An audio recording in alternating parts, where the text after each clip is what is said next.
Fala pessoal, sejam todos bem-vindos a mais um vídeo do canal Iago. Voltando este canal, seguinte, eu vou me colocar em situações complicadas, em momentos difíceis nesse exato vídeo, tá? A gente vai fazer uma tier list sobre os melhores jogadores da Europa e é claro, opiniões controversas aparecerão para vocês. A gente vai explicar isso muito mais depois da vinheta, mas esperem que vem polêmica por aí, tá? Já volto.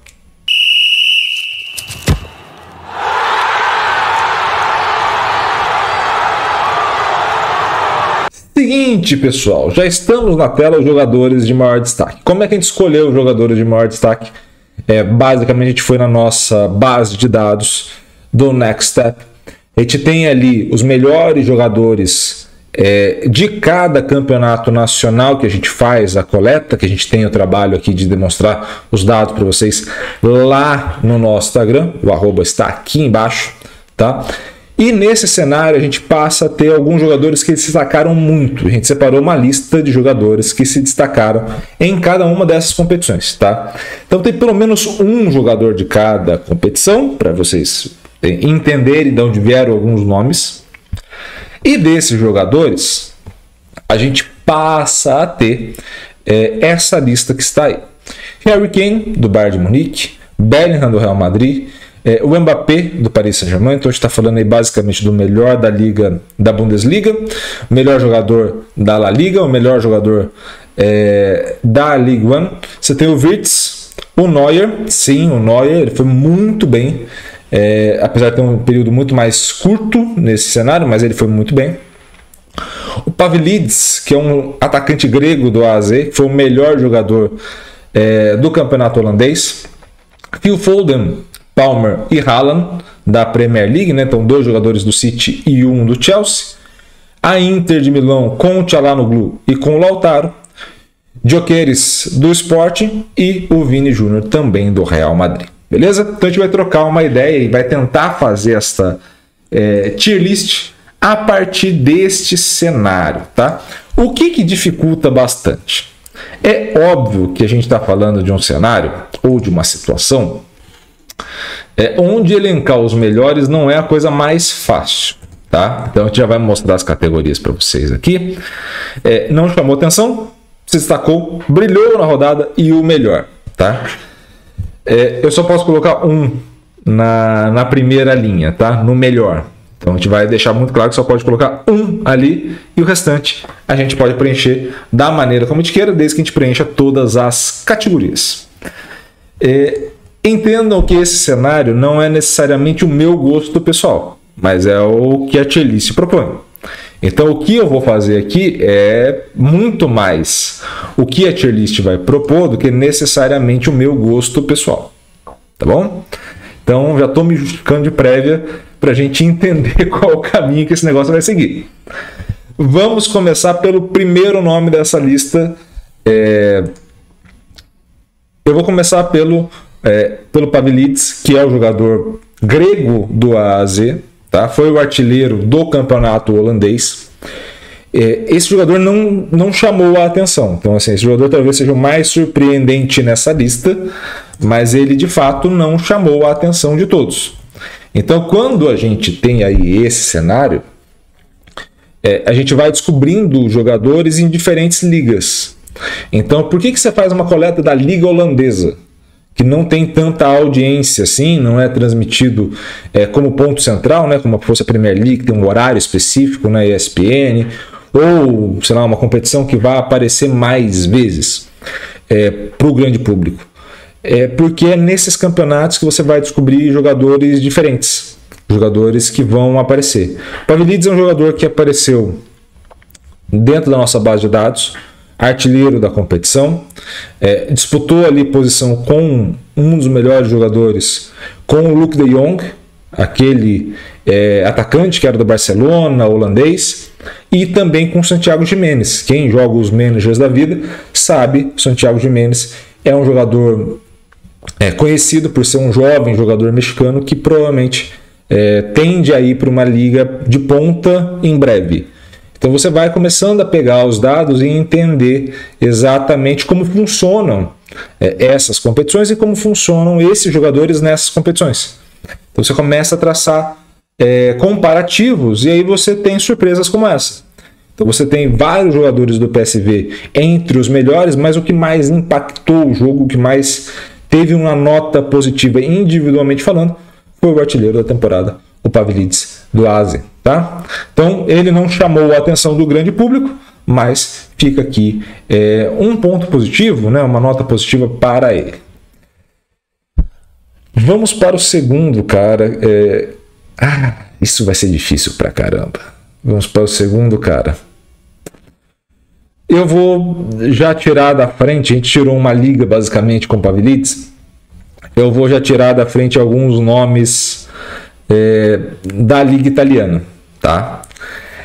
Então eu vou tirar da frente o Çalhanoğlu, que também apareceu, e eu também vou colocar como não se destacou. Por que eu acho que não chamou atenção, não teve um grande destaque? A temporada da Inter ela foi extremamente positiva no campeonato italiano, mas faltou ir melhor na Champions. Tá? Então, assim, se você não for o cara de maior destaque e ele não for o melhor jogador da competição, por isso que eu coloquei já abaixo, você acaba não chamando atenção. Então, ele fez uma grande temporada, foi o melhor meio do campeonato italiano, mas ao mesmo tempo, em relação àqueles nomes que a gente colocou, ele não necessariamente teve um grande destaque, justamente porque nesse cenário onde ele se encontra, tem outros. Né? Tem outros caras que já se destacaram mais do que ele. E nesse sentido de maior destaque que ele, eu vou também colocar, deixa eu ver se eu já consigo colocar certinho na posição, como brilhou na temporada o Lautaro. Então deixa eu colocar o Lautaro já acertado aqui. O Lautaro Martinez eu coloco que brilhou na temporada. Tá? Por que brilhou na temporada? Eu acho que nesse cenário, esses caras de maior impacto por nota são caras que vão brilhar na temporada. Então, assim, o Lautaro foi o melhor jogador do campeonato italiano, com sobras. O melhor atacante, conseguiu ter maior impacto, foi bem na Champions, apesar da equipe não ter evoluído tanto, ele foi bem. Então, assim, você tem um jogador que vai bem e que consegue o destaque. Tá? Então, assim, eu acho que dentro desse cenário, o Lautaro, pelo menos para a gente iniciar essa tier list, para a gente começar a organização dela, vou deixar aí no brilhou na temporada, mas a gente vai montar essa tier list junto ao longo do vídeo, tá bom? Vamos para mais um nome. Vou colocar esse cara primeiro, que eu acho que faz sentido vir agora. Gyökeres, do Sporting. Eu vou colocar que ele se destacou. Eu não acho que ele fez uma temporada brilhante. Assim, dentro da limitação do Sporting nas competições, fez uma boa temporada. Mas ele foi o artilheiro do Campeonato Português.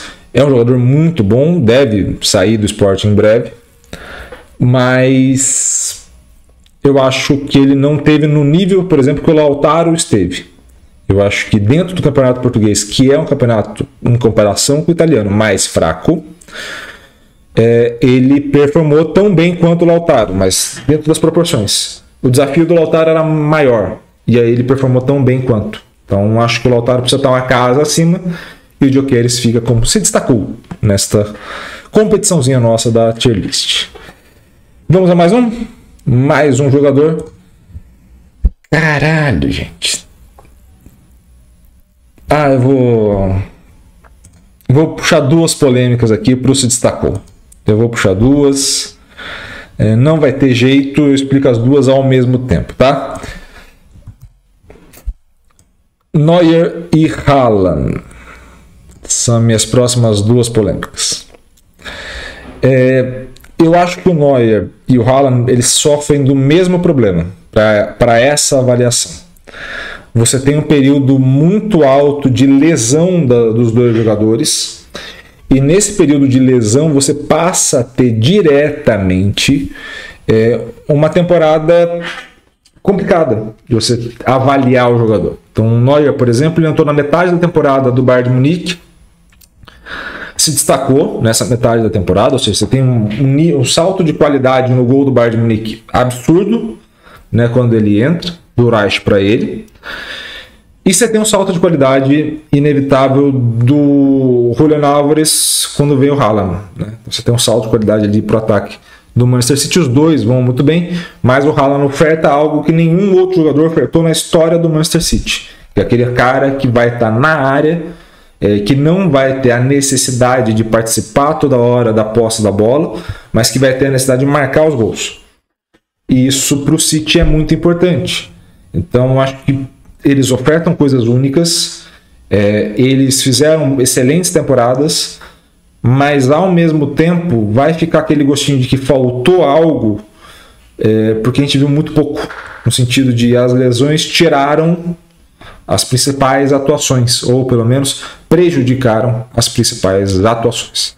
Então a gente deixa aqui o Haaland e o Neuer no se destacou. De fato, eles não vão ficar na categoria não chamou atenção, porque chamaram a atenção, mas se destacaram, e de forma positiva, tá? A temporada dos dois, eu acho que a do Haaland na temporada passada foi o melhor do mundo. Essa ele estaria ali no se destacou, muito mais por conta das lesões, e é óbvio também pelo entendimento do adversário em melhor marcá-lo, tá? Então temos esse ponto também. Vamos puxar mais dois para a gente já adiantar. A gente já colocou o Lautaro no brilhou. Eu acho que quem ficou aí da nossa lista ficou Bellingham, ficou Mbappé, Wirtz, Palmer, Phil Foden, Kane e Vini Jr. Todos eles vão estar no brilhou na temporada ou melhor, tá? Então, basicamente é isso, tá? Eu vou colocar... que difícil. A Liga Alemã. Vou acabar com os jogadores que estão na Bundesliga, tá? Porque eu acho que os jogadores têm menos problemas da gente colocar. Wirtz e Kane, tá? E aí nessa organização, eu acho que o Wirtz tem uma temporada melhor do que a do Harry Kane, mas os dois brilharam, tá? Eu acho que a confusão que está acontecendo do Bayern de Munique faz com que a gente tenha uma impressão da temporada do Kane muito errada. A temporada do Kane foi absurdamente boa. Talvez a gente poderia, em situações normais de uma temporada do Bayern de Munique, brigando pelo título da Bundesliga, brigando, que eu digo, mesmo que fosse pela última rodada, mas estivesse ali próximo do Leverkusen, você tivesse uma equipe brigando pela Pokal, pela Copa da Alemanha, ou brigando diretamente pelo título, passasse o Real Madrid, né, não tivesse sofrido aqueles 2 gols nos últimos minutos, você até poderia cogitar o Kane como o melhor da temporada. Você até poderia fazer isso. E o Wirtz, eu acho que ele não necessariamente é o melhor da temporada, tá? E aí eu vou explicar. Quando a gente fala desses prêmios de melhor jogador, individualmente falando, você precisa ver o cara de maior impacto. E o cara de maior impacto não é o Wirtz. Então, assim, no Bayer Leverkusen você tem uma série de jogadores de alto impacto. Então, se vocês olharem aqui embaixo, aqui no arroba Sports Next Step, a gente vai lá no Instagram, você vai ter a lista de jogadores, e você vai ter nessa lista de jogadores que se destacaram, que também pertencem ao Leverkusen. Então você vai ter o melhor zagueiro, você vai ter laterais que se destacaram, você vai ter volantes que se destacou, você vai ter muita gente da equipe. É um coletivo muito bom, muito mais do que um destaque individual. É muito diferente do que a gente olhar para o Bayern de Munique, que você vai ver peças-chave que vão se destacar. Então você vai ter o Neuer, você vai ter o Goretzka, você vai ter o Kane. Então você vai ter 3. Esses 3 se destacaram muito mais que o restante. Assim, a diferença é muito alta. E aí você começa a entender a diferença entre um jogador e outro, entre o jogador mais coletivo e o jogador mais individual nesse cenário, o que é proporcionado pelo ambiente, não necessariamente pela escolha do próprio jogador. E eu acho que o brilhou na temporada é o suficiente para esses 2 jogadores. Vamos... Esse talvez seja mais fácil de colocar no brilhou, porque a equipe não foi bem. Então é mais tranquilo de colocar. Esse não vai caber nem muitas explicações. Palmer é um bom jogador para a gente colocar aqui no brilhou. Eu acho que ele teve uma temporada, em comparação aos caras que estão ali abaixo, né, ao Gyökeres, Neuer e Haaland, uma temporada acima. Ele foi o melhor ponta da Premier. Você está falando do Haaland também, que foi o melhor centroavante da Premier. Mas a gente está observando um cenário onde ele foi muito melhor que o segundo colocado. O Haaland não foi tão melhor que o segundo colocado assim. O Isaac do Newcastle foi bem. No caso do Palmer, de ponta esquerda ali, não teve tantos jogadores de destaque assim. Então, mesmo se for colocar o Luiz Dias, mesmo se for observar outros jogadores, no caso do Manchester City, você tem o Grealish, o Doku, você teve uma disparidade muito grande do Palmer para o restante. Então, Palmer coloca ali no brilhou na temporada e tá beleza. Faltam Vini, Bellingham, Mbappé e Phil Foden para a gente finalizar o nosso programa. Triste, hein? Triste situação que eu me coloquei. Cara, difícil esse negócio. Foden eu acho que seria o próximo. Brilhou na temporada, não colocaria ele como o melhor da temporada. Não acho que ele seja o cara que mais impactou, né, no jogo. Na Premier League, por exemplo, esse cara é o Haaland. Se você for observar ali, esse cara é o Haaland, com mais impacto direto.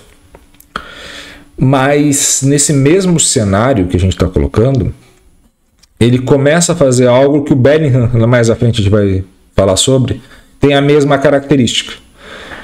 Que ele faz coisas que mais ninguém naquela posição faz. Então você tem um número alto de assistências dos dois jogadores? Tem. E aí você vai ter o De Bruyne nessa conta, você vai ter o Odegaard nessa conta, você vai ter outros jogadores que atuam na mesma faixa de campo e que também fazem o número de assistências. Mas você começa a ter no Phil Foden e também no Jude Bellingham jogadores que fazem muito mais que a posição oferta. Começam a ter uma taxa de gol muito alta. E a gente começa a observar isso e não é comum. Então, assim, eles estão colocando na posição num outro nível.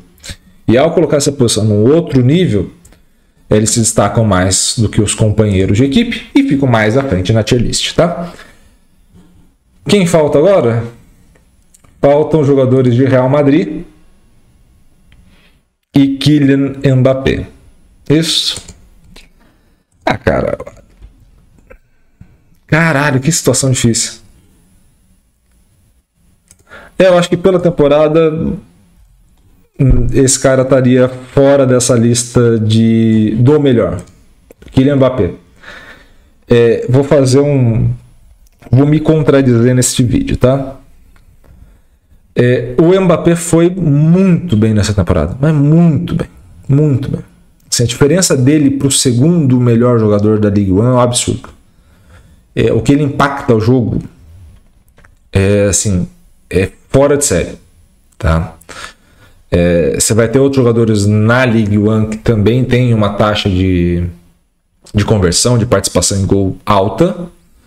O próprio, acho que o Aubameyang também tem, acho que não é nem o Aubameyang, é o Lacazette do Lyon, tem uma taxa tão alta quanto. Mas você tem no conjunto, na progressão, no ritmo, na conversão, na finalização, poucos jogadores são tão completos quanto esse cara. Na Champions não foi bem, e talvez isso é o que pese nesse momento. Então, assim, o Vinícius fez uma temporada tão boa quanto, o Bellingham fez uma temporada tão boa quanto. Colocar qualquer um dos três ali como o melhor jogador não seria nenhum problema.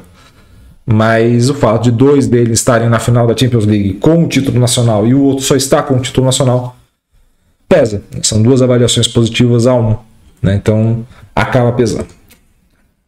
Que difícil. Agora vamos ao voto impopular da galera. E eu já vou colocar os dois para explicarem as posições. Deixa eu já deixar tudo organizado. Para colocar quem eu acho que foi o melhor da temporada e quem eu acho que brilhou na temporada, mas seria o segundo melhor, digamos assim.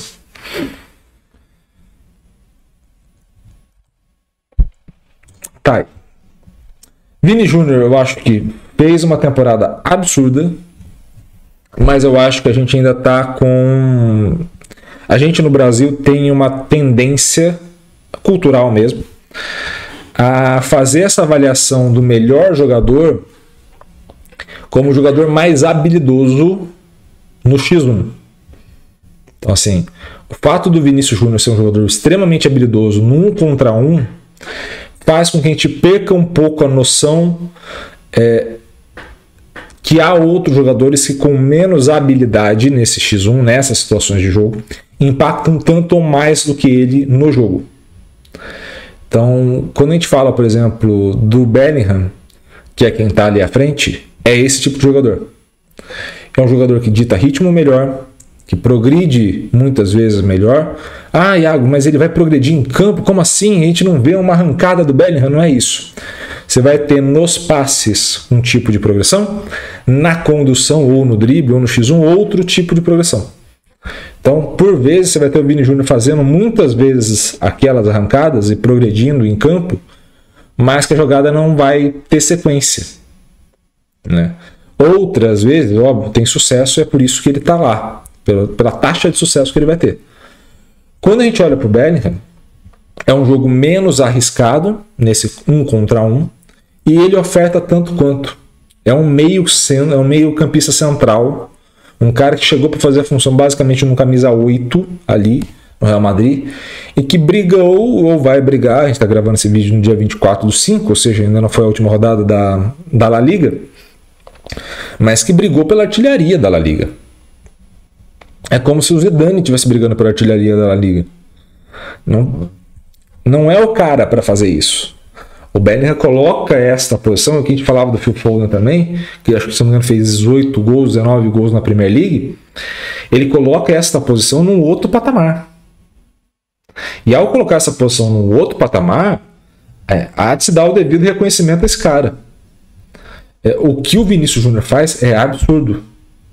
Mas do nível que o Vinícius faz, você tem o Mbappé. Do nível que o Vinícius faz, você pode ter outros jogadores. O próprio Palmer fez uma excelente temporada. Numericamente falando, fez uma excelente temporada. O que o Bellingham fez, a discrepância que ele deixa para os outros, é muito alta.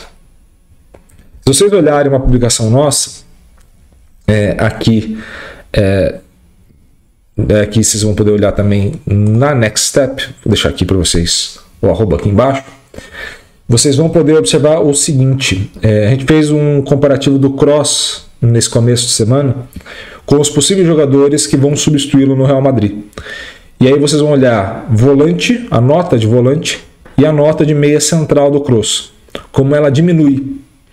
Iago, quer dizer que o Toni Kroos não sabe jogar bola? Não.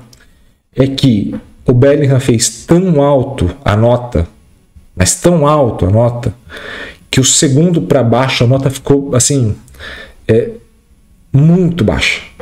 O segundo, terceiro, quarto melhor jogadores da competição, naquela posição, a nota ficou muito baixa. Então esse cara está passando um ponto à frente, está conseguindo fazer dessa posição uma posição nova. E o Foden está vindo nessa mesma toada.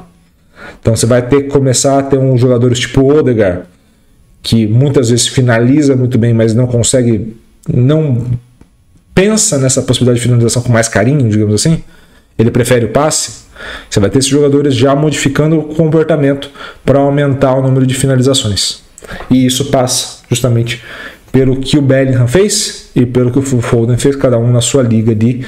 Mas ao longo dessa temporada, se você for pegar de agosto do ano passado até agora, até maio, até final de maio, a temporada é do Bellingham. Eu acho que esse cara de fato revolucionou, tá?